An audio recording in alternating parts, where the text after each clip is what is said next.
I arrived in a quiet fishing village at the northern edge of Hokkaido. Snowflakes drifted slowly from the gray sky.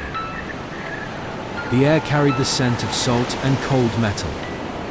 I was here to escape the noise of the city. But the silence here felt heavier. The villagers kept their distance from me. They spoke in hushed tones when I passed. One old fisherman stopped me by the pier. He leaned in, smelling of salt and smoke. "Don't go to the edge after dark," he warned. He told me about the lantern at the edge, a light that appeared when the sea grew restless, and those who followed it never came back the same. I laughed it off at first, but that night the sea began to roar. From my inn's window, I saw it. A single lantern, swaying in the storm. Something inside me wanted to follow it. I stepped outside into the freezing wind. The snow crunched under my boots. The closer I walked, the brighter the lantern became. It seemed to call my name. The wind carried voices I couldn't understand. My heartbeat was no longer my own. The path to the cliff narrowed dangerously. Then I saw her. A woman in a white kimono, hair wild in the wind. She didn't move, but her lantern swayed. Her eyes were as black as the sea at midnight. She whispered without opening her lips, "Do you want to see them again?" Her words pierced deeper than the cold. Memories of my late brother flooded my mind. I saw him, smiling. But his smile was wrong. The lantern's glow pulsed like a heartbeat. Her hand reached out, cold as the snow. "Just one step," she said. My body obeyed, without my consent. The snow beneath me darkened.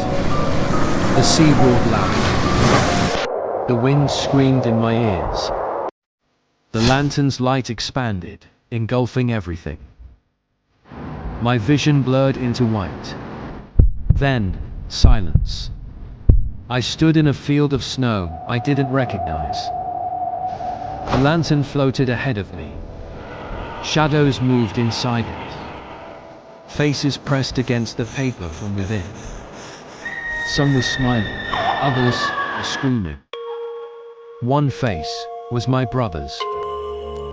He mouthed my name.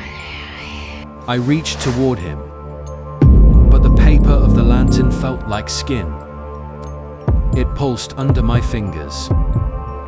The woman appeared beside me without sound. Her black eyes locked onto mine. "If you step inside, you can be with him forever," she whispered. I didn't understand, until the lantern's mouth opened. It wasn't a light, it was a door. Her hand rested on my back, and then she pushed. I fell into a darkness colder than the snow.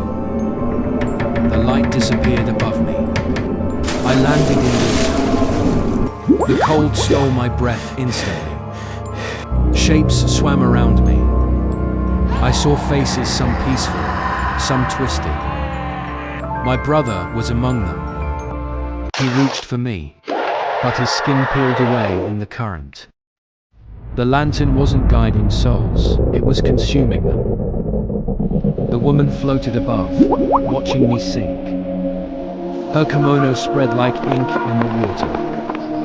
Her mouth opened wider than humanly possible. And from it, threads of light reached for me. The threads wrapped around my arms and chest. I felt my skin turning pale. My heartbeat slowed. The other souls stared at me, hollow-eyed. I was becoming one of them.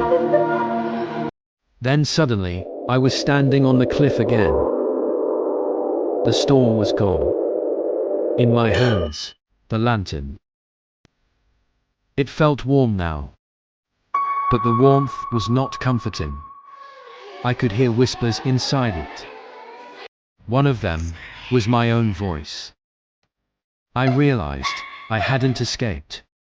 The woman was nowhere to be seen, because now I was her. The snow began to fall again. I stood still at the cliff's edge. The lantern swayed in my hand. Far below, the sea whispered. And in the distance, I saw movement. Another traveler, lost in the storm. I smiled. The lantern's light grew brighter. And I whispered, "Do you want to see them again?" Perhaps. Some lights are never meant to guide us home. But instead, they remind us that not everything in the dark wishes to be found. If you felt the chill of this story, let your support be the lantern that keeps this channel alive. Subscribe, share, and stay with me in the quiet hours.